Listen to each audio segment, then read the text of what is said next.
Praise the lord. దేవునికి మహిమ కలుగును గాక. మీ అందరికీ యేసుక్రీస్తు నామములో శుభములు తెలియజేస్తున్నాను. అటు రీతిగా క్రైస్ట్ ఎవెంజలిస్ట్ మినిస్ట్రీ ద్వారా మీ అందరికీ వందనాలు తెలియజేస్తున్నాను.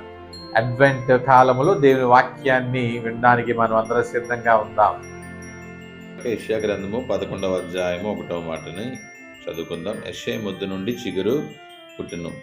నిజంగా చెప్పాలి అని అంటే ఆ యొక్క చిగురు ఎవరు? యెషయా మొద్దు నుండి అని అంటే యెషయా అనగా దావీదు యొక్క ఆ యొక్క తండ్రి. ఆయన మరి రాహాబు మరియు ఆ యొక్క వంశస్థుల్లో పుట్టినవాడు.